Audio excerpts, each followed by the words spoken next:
So I have a confession to make, and that is that I am not a talented baker, which is why this time of year, it's really nice to know that I can run to Grand Central Bakery and pick up their ready-to-bake chocolate chip cookies and shortbread doughs, their all-butter pie crusts, and their puff pastries.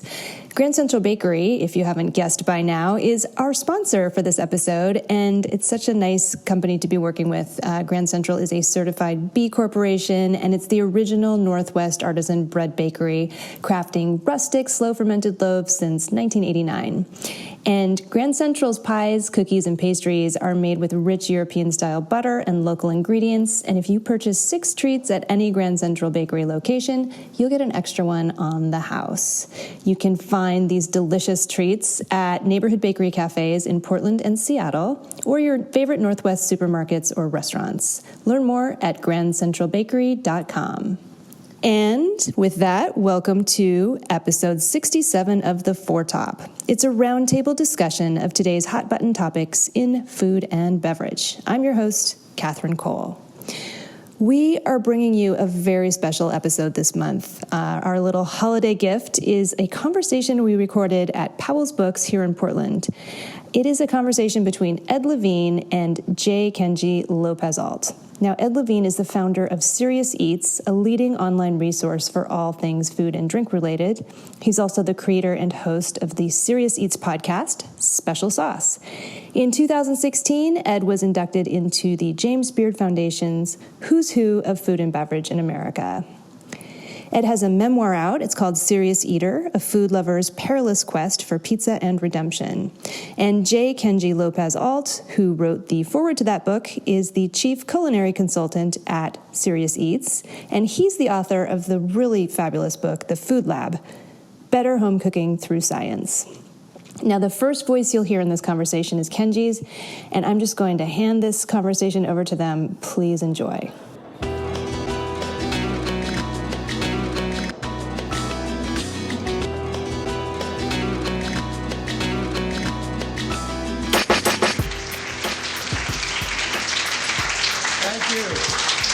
And so today we were here in Portland, and I tweeted something about lunch, which was at Canard, which was excellent.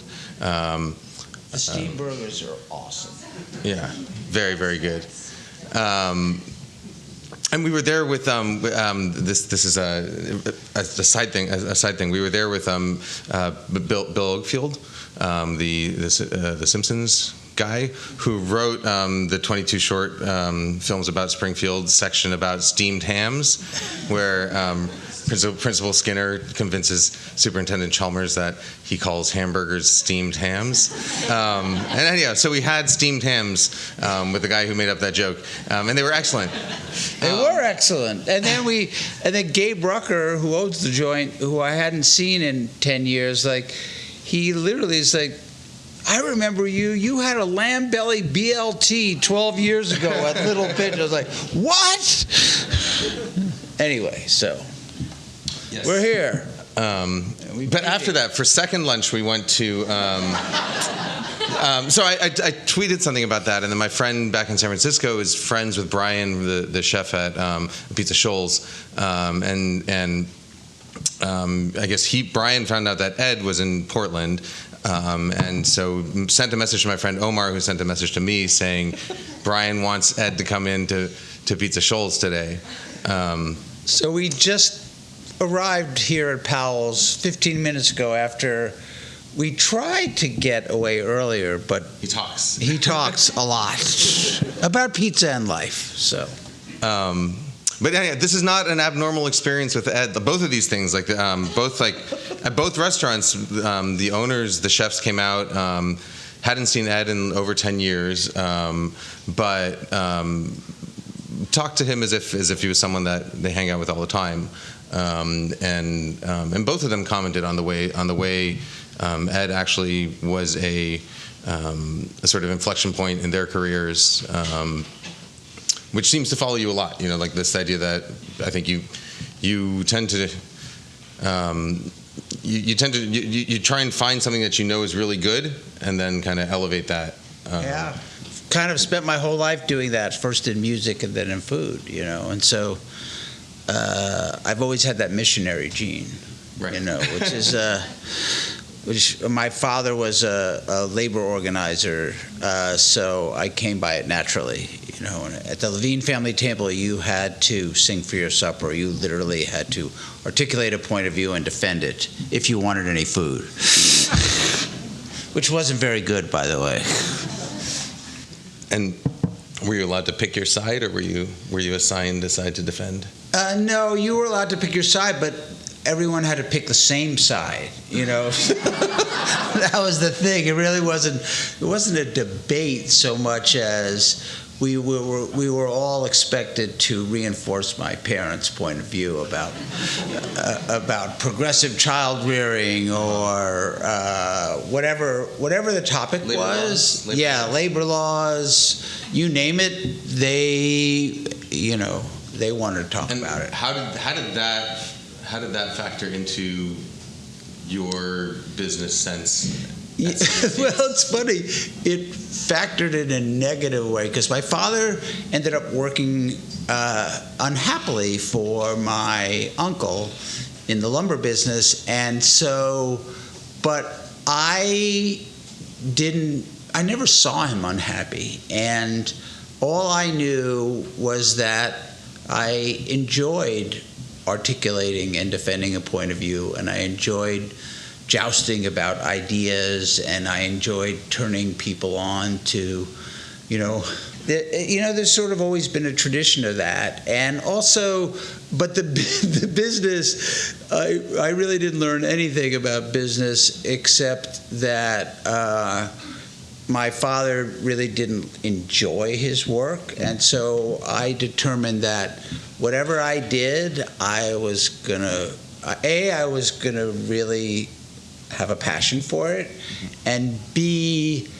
I would try not to work for anyone else, and because I was a terrible employee. I was a horrible employee. I think I went through 100 jobs probably, at some point.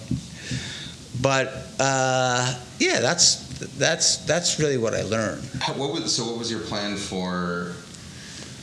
You never wanted to work for anybody else, right? But you wanted other people to work for you. It's not so much that I wanted. I just wanted to do what I did, So I wanted to turn people on to the stuff that I cared about, which was when I first got to New York, it was music, and I ended up producing concerts and produced a couple of solo Dr. John albums. Like a lot of people don't know about the 13 years I spent. They'll learn about it in the book, but. And I just figured one way or another, my passion would lead me to a living, and it did. There were some ups and downs, to be sure. There were some ups and downs. Can you describe what the media landscape, both for print and digital media, was? Sure. Right around, I guess it's 2006, right? So 2005, I started my own blog, and everyone thought when I said, okay, this is all I'm going to do, because I didn't want any gatekeepers. You've had your own experiences with gatekeepers. You're not. I mean, you once told me that when you started to work for me, you vowed that you never would work for anybody else again, and I was the closest thing you came to having no boss. Yes. So, which I meant in a completely complimentary. Yes, you did, and I took it. I took it as such. When I started blogging, it was like magic. It was like what was going on in blogs at that time? I mean, there were some food blogs, Simply Recipes, 101 Cookbooks, Dave Leibovitz, you guys probably know, who was the pastry chef at Chez Panisse and started one of the first food blogs. I don't think it was even called a blog. All those people were tech people. They were writing their own code, and as you know, I'm not the most technologically advanced or even oriented person, But so there were a bunch of blogs, but nobody was foolish enough to think, okay, I can make a living at this. I can try to grow a business and hire people, because I think they knew a lot more than I did. And so when I started, I just couldn't stop, because it was so great not to have gatekeepers, to be able to write about anything I wanted to write about. And, my copy was pretty tight without editors, so it turned out well. And then my oldest brother, who I'd gone to live with when I was a kid for various reasons, was like, okay, I'm going to bring together all these great food bloggers, and this is going to be a business. And I got all these quotes from business people saying that blogs were the future of publishing. Wrong. That would be wrong. Not that they didn't play an important role for a lot of people, but anyway, so he invested some money, and then, as anybody who's tried to raise money can tell you, the first check is always the hardest, and then a bunch of people invested. And the idea was, we would build a big enough audience that we would sell advertising against it, which worked, And what was going on with print media? So print media they were starting to feel the pain of all the eyeballs migrating to the web, and the web was free for the most part. It still is. In fact, it's one of the problems. But they didn't know how to handle it. Like, I depended on the Times and Condé Nast, and because all these people would say to me, well, how are you going to, they have a lot more money than you, and they have, and I'm like, yeah, but they're never going to figure it out. Well, what I didn't realize is they didn't figure it out for a long time, but now they figured it out, and so, but them not figuring it out sort of gave me like a 5-year head start, which was really important. And, it was just the greatest feeling. You remember in the early days of Serious Eats, because you were freelancing, I was paying him $30 a post. And which is $5 more than most. Right, which was a 20% premium over what I was paying other people. So, but the thing was, it wasn't like I was taking a helicopter to the Hamptons with the extra money, because there was no money. Basically, the business was undercapitalized from moment one, and I spent 9 years, like, am I good for payroll? Any of you who've started a small business, like, that's what it is. But I had to pretend that I wasn't starting a small business, that I was building a big business. Right? You did a real good job of that, yeah. So it was like, by year 3, we're going to do $40 million in sales. And be like, what? I just missed by $39 million. So. And meanwhile, the office is like literally just like an apartment, like a studio apartment, and that's like the kitchen, like the test kitchen we were doing stuff in was like a off-the-shelf like IKEA island that we ran cables like over the floor, illegally over the floor, to an electric oven and an induction cooktop. He's very handy. He built it. And so that's what we tested recipes on for years. That's 4 years or so. For 4 years, and we knew that if the building department ever came in, they would have shut us down so fast. And there was such tremendous energy. People used to comment on that. When you'd walk in, because my whole thing was, I wanted to create a place where people could do their best work, and where the work was about the work and not about politics. So I used to say, maybe it's because I was so bad at being an employee, that most places it was 10% about the work and 90% about politics. And so I wanted to reverse that. I wanted it to be 90% about the work and 10% about the politics. Although Kenji has said that, it wasn't the politics that people noticed. It was my long face. When we suffered some business setbacks. So which was always. You can tell, like you could look at when Ed walked through the door in the morning. Like depending on how high his shoulders was, you could tell how much money was left in our bank account. Right. It was a wild ride, but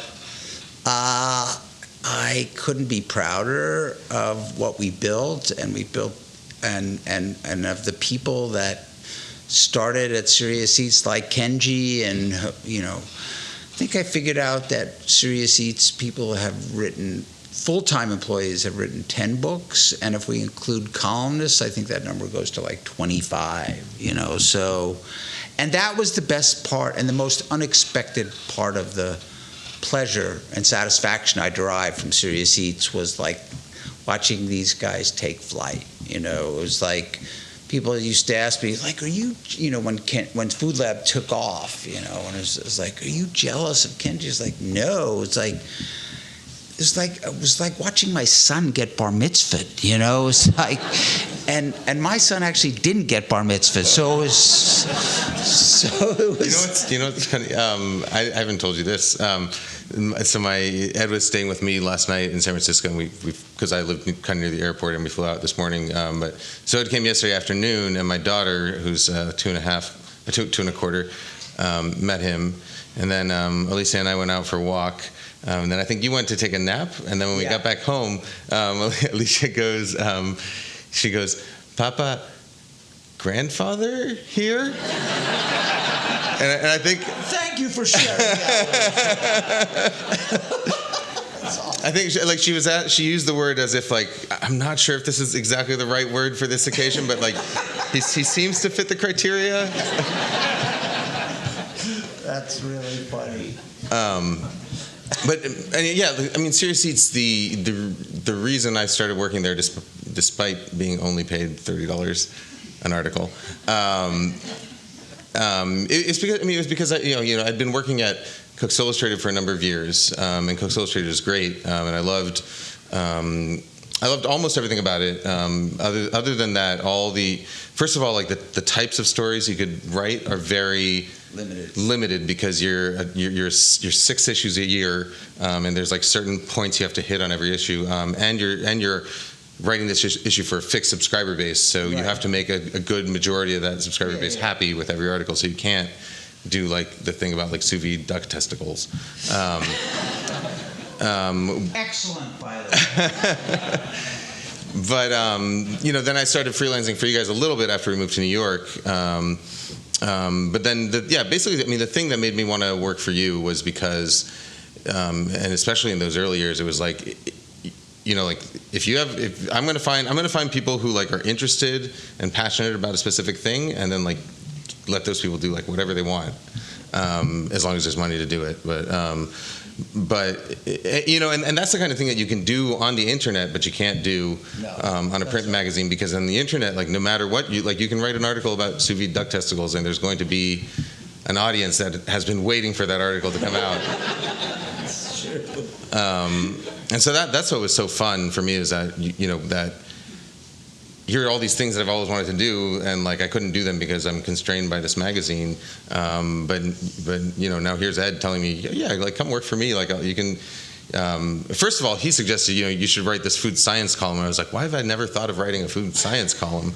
And then basically said, do whatever you want with it, as long as you're having fun doing it, and people are reading it. And and also it wasn't like I knew anything about food science, because I didn't, and Kenji did, and that was the thing. Like I wanted to hire people who knew more than me, and people who could do things that I couldn't do, and so it was just in that way it was like a magic carpet ride, like hiring all these people and watching them take flight, and because of our crazy business model, which was go as deep as you want, as long as it's a good story. I used to emphasize that the story is important. If you can tell a good story, then you can write about anything. I mean, we made people care about things that they didn't even know they cared about, which was great. And that was, you don't get many opportunities in life to do that, And so for me, doing Serious Eats, as difficult as it was the greatest, life and work experience I could ever imagine having. Just because, and it wasn't because of the stuff I wrote for the site, although I really enjoyed that, and I think it's pretty good, but because of what Kenji wrote, or Max Falkowitz, or some of the names on Serious Eats, Maggie Hoffman, or Aaron Zimmer, or Robin Lee, they were all just colossally talented and also just a little weird. I like idiocy. Well, that was one of the other things that attracted me to Serious Eats was that when you read the site, unlike at Cook's Illustrated, where everybody it goes through this sausage grinder and everybody comes out as Cook's Illustrated sausage, on Serious Eats, you can read the first 12 words of a story and you know who wrote it. And I guess that kind of allowing and encouraging single voices to come out, I think is very rare in a magazine, or any sort of really slick publication. Because Serious Eats is not a slick publication, but any sort of slick publication that's trying very hard to have a specific point of view. Right. And Serious Eats didn't have. There was a shared set of values, but there wasn't a company line that you had to toe. We brought together like-minded people, and so even though there was a whole symphony of voices, they all were sort of in the same key. It's we all cared about the same things, and we cared about doing things right, and we didn't care how long it was, and we'd figure out a way to illustrate the stories, and the web allowed for endless experimentation, which I love because I'm not a very disciplined person, I'm afraid. And so it was great. So if Kenji had an idea, it's yeah, go do it, dude. I don't know. It's you know more about that than I do, and that's the thing. And so all that was great, right? But when you read the book, you'll see the reason it was a roller coaster ride was because the business weighed heavily on me, and it took its toll on my relationship with my brother, who was the father figure in my life. I am the luckiest person on earth to be married to the woman I'm married to. My only advice to people who are going to get married is I say you marry up and you hang on for dear life. So I have managed to do that and been married for more than 35 years. In fact, it's my anniversary tomorrow. I better find out how many years, right? But and so that it took its toll, and that was the hardest part, to keep going in the face of that, knowing that I was putting at risk things that were really, really important to me, and what kind of risks? There were real financial risks, because there's another secret of small business in the U.S. is that you can't borrow money except to personally guarantee it. So I was literally betting the ranch. So every time I was like, okay, I got to pay Kenji and everybody else. I need some money, and American Express is taking a really long time to pay.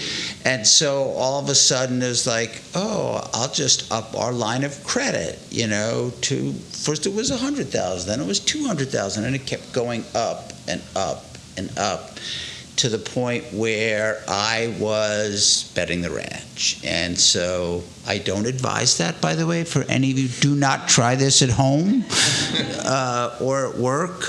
But and the fact that it worked out was, to me, nothing short of a miracle when we finally sold the business. But it was really, really hard. And not that I still wouldn't change anything, but I think I didn't think I realized how hard it was going to be to really do it. So last night, Yeah. when Ed was at my house, I had another friend who came over for dinner, and he brought. First of all, he brought some homemade mead. Plum, right? What's up? It was plum, made with plums. Yeah, it was very good. And then like in the middle of dinner, he was talking about how he had just gone on like a 3-day vacation somewhere in the woods, and that like he had brought some of his own sourdough starter with him in a little jar on the airplane. And so I was just talking to Ed about like how like 15 years ago when he was starting Serious Seats, or was it 15, whatever it was. Yeah, something like was, that. Could you have ever imagine that there would be like that would just be like a kind of normal thing in the Bay Area for like it's true, and people ask me like, did you know what was going to happen in the food culture or to the food culture, and the way interest exploded in it? And I was like, no. I was hoping, but what do you think were the big drivers of all? I think blogs were. I also think the Food Network, whatever you may think of the Food Network's programming, exposed millions of people to things like shiitake mushrooms, right, or morels, and they created chefs, like star chefs, and those chefs were in many cases really, really talented, and so I think that's responsible, and just the explosion in restaurants in a place like Portland, right? I mean, Portland is a great restaurant scene now, and a lot of great chefs have come out of Portland and are still here, and so we probably got over our time, right? All right. Yeah. I'm sorry. I guess we're going to start taking some audience questions now. Yeah. The question is, what is your favorite recipe posted to Serious Eats in the last year? You know what's really good? Is this for Ed or me or both? Yeah. So I love Sasha's that Korean fire chicken. Yeah. I don't know what it's called. And the chilies, It's apparently a Korean bar dish. I don't know, when he brought it out of now we have a real test kitchen, that we wouldn't be busted and shut down. And we have this new editor and writer and recipe developer, Sasha Marks, and he made this, and I forgot what it's called.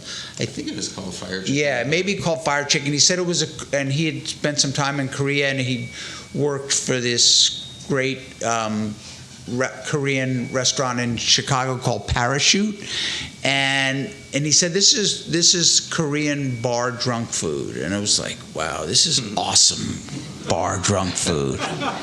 Mine was Sola's crispy chili, hot chili crisp oil crispy, whatever, the stuff recipe, which we did a variation of that at my restaurant, Verstal, as a secret late night menu item where you can get vanilla ice cream with spicy chili crisp and a Szechuan peanut brittle on it. It's really good. Addictive, man. That stuff was awesome. The question is, what are your opinions on molecular gastronomy, like foams and spherification stuff? Yeah, I think as long as there's ideas in there that people can apply and advance their repertoire of their toolkit, I think that's a good thing. I'm not particularly a fan of going to restaurants that just feature that, which was kind of it was kind of I worked at a restaurant like that for a while, and it was kind of a thing for 5 to 10 years, but I don't think there's that many restaurants that really I think we're past like this phase where the infatuation is just with the concept, and now we're at the stage where the applications are becoming a little clearer and the limitations of the applications are becoming clearer. So it's less about, how did he make that sphere, and more about like, how, all right, everyone knows how to make a sphere, now how can we actually use this? And the bottom line is, if Nathan hadn't been the chief technology officer at Microsoft, none of that would have been possible, right? Well, chefs would have still been doing it. It wouldn't have turned into a big book. Yeah. It probably wouldn't have been spread around as much. Yeah. For sure. Do there's still a career to be made in food blogging and creating online food content? Do you think there's still a career to be made in blogging and creating online food content? I do, but I think it's like every other career path. It's a non-linear career path, you know. And I tell this to people all the time that it's not easy being a journalist of any stripe, right? Whether you're an investigative journalist or a political or responsible political journalist, you know, it's you have a lot of crafts to learn, right? It used to be if you could learn the craft of writing and reporting that it was all good, right? Now, you know, look at Kenji. I'm serious. You know, it's like Kenji shoots his own photos, he does his own videos, and I think it requires that kind of multitasking. That will give you, you know, for me, I just love storytelling. So I love audio storytelling, I love video storytelling, I love text and photo storytelling, but I don't have all the arrows in my quiver that Kenji has. I mean, I think there's still a lot of room for people who, you know, just pure writers who aren't into technology or anything. I think, you know, when eyeballs shifted from print to digital, sort of one big wave of gatekeepers came down, and so for a while it was this Wild West where anybody could write anything they wanted, and people were still trying to figure out, like, all right, like, now how do we organize this, and how do we make money off of this, and who are the new gatekeepers going to be? And you know, and there's now more gatekeepers than there were when, you know, 10 years ago. That's the irony. Yeah, that's just the way things end up. But you know, one of the good things about the gatekeepers coming away is that you have access to eyeballs, and anybody has access to eyeballs. So if you're doing quality stuff, there are ways to get it out there cheaply so that people see it. The problems, of course, are how do you get paid for that, Right. and that's a big problem. Like Andrew Ray, we've talked about binging with Babbage. You know, I think he once told me that he learned how to cook from Serious Eats and from Kenji. But you know, I think there are people doing good things on YouTube and people doing good things probably even on Instagram. There's just a lot of competition and dwindling. Yes, and a lot of ways to make money. Noise. In a way, it's a little bit like the blogosphere was at the beginning, right? Because the barriers to entry, whether it's Instagram or YouTube or a blog or the web, they're non-existent, right? In terms of creating your content and distributing it. What's harder is to figure out a way to monetize it or make a living, you know, and there are all kinds of sites like Patreon but 90% of the people who are on Patreon, you know, make very little money. So, you know, I hope I'm not sounding pessimistic, but I do think that it's forced everyone to raise their games, you know. But it can be done. The question is, what makes the most compelling food writing?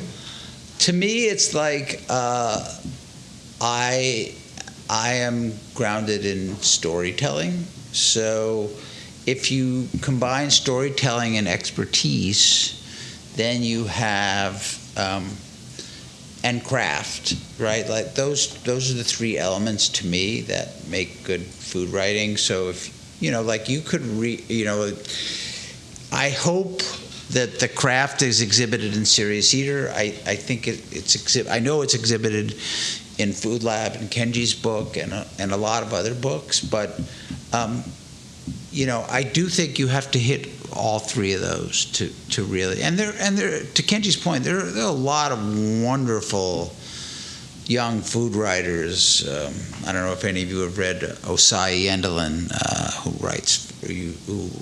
was, I think she was an editor at Gravy, the Southern Foodways Alliance, and she writes for, I think she was writing for Atlanta Magazine. She was on my podcast, Special Sauce. I'm always trying to get her to write for Serious Eats. But there are a lot of good young writers. Yeah. For me, what makes good writing. Food writing I generally consider to be like educational writing, and any kind of educational writing for me, I think it can fall into like a few different categories. There can be like the navel-gazingly kind, and then there's like the sort of professorly kind. And for me, like the good kind of educational writing is what I always strive to do, at least, is the kind where it's like you're like your classmate who like just learned something really cool and like wants to tell you about it. And so for me, a lot of it is about the passion and the excitement of the storytelling. Can you make somebody care? Yeah, exactly. Can you make somebody care about something that they probably had not heard about until that morning? Yeah. And that's that. Yeah, I think that's what makes good writing successful. I guess mine is a little more fun. What's been the most, like, just playful? Like, what's the most challenging ingredient you've had to source for a recipe? What's the most challenging ingredient I've had to source for a recipe? Or grocery stores through Chinatown, like New York Chinatown.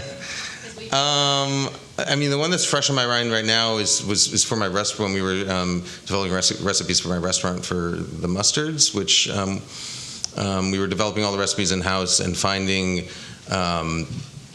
consistent supplies of mustard. Like mustard varies so much in quality, and I didn't really realize this until we started going through different vendors. And then like week to week they would change. So sometimes they'd be like super tannic and bitter. Sometimes they'd be very, very hot. And so finding a steady, a steady mustard supplier was, I guess, is the hardest thing for me. Besides French's and Goulas. Yeah, mustard seeds. So the question is, social media is a little bit saturated now. What is your advice for someone who wants to get into the food? Is that food writing or just food industry in general? You want, like, what your career path might be if you want to get a job cooking? Yes. First of all, like I don't find that there's at least in the types of restaurants I've worked at, I don't find that there's a strong correlation between the quality of an employee and whether they've gone to culinary school or not. Which most chefs would agree with, I think. Yeah, like I think the first thing you look for is passion, and this is something that I've always believed is that you can teach someone skills, but you can't teach someone to give a shit. And so you find people who really care and who really want to be there, and then you train them the skills they need. Yeah. And so, I mean, I guess my general advice would be go and try and work at a restaurant for a while, and see if because it could be that your idea of what working in a restaurant is like is very, very different from reality. I think that is probably the case for many people who imagine what working in a restaurant is like. It is definitely different from what I thought it would be. But that passion, I used to do a radio show on the NPR affiliate in New York called Dish, and I had Gabrielle Hamilton from Prune, and who wrote a great memoir called Blood and Butter, and Wynton Marsalis on from my days in the jazz world. And both of them said the same thing, which was, Wynton said, I can tell by the way a 14-year-old holds their trumpet if they're serious about what they do.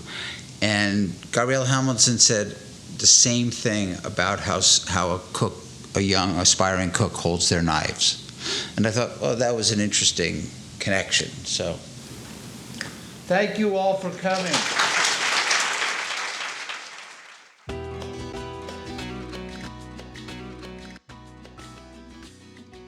Wow, that was a really terrific conversation. It made me want to sit down and talk for hours about this crazy business I work in, which is food and beverage media.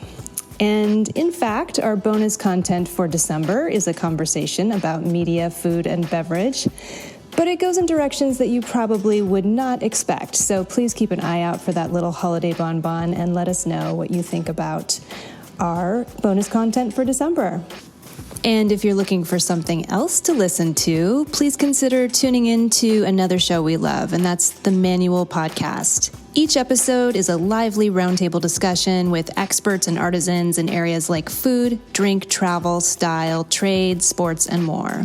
And this being December, you might want to check out their recent episode on diets and dieting with Sean Wells, performance nutrition, longevity, and fitness guru. Download a new episode every week or check out over 100 back episodes on Apple Podcasts, Spotify, or wherever you get your digital audio. You'll learn something new every time with the Manual Podcast. Today's episode of The Four Top was recorded in the high-fiber, protein-packed city of Portland, Oregon at Powell's Books. We love you, Powell's. Thanks. Izzy Kramer is our tireless and multi-talented producer. Keelan King is our editor and was our audio tech for this episode. And Keelan also composed and performed our theme music. Special thanks to the web staff at OPB who bring our show to life on the Oregon Public Broadcasting website. You can check out our dedicated website, thefourtop.org, to learn more about us, listen to back episodes, donate to the show, and reach out to us on social media. And if you have not already subscribed to The Four Top on Apple Podcasts, NPR One, or Spotify, do it right now. Please leave us a rating, too, while you're there. All right, listeners, well, we hope you enjoy our bonus content, which will be coming at you in a couple of weeks, and we hope you have a very happy new year. We will be back with you in January.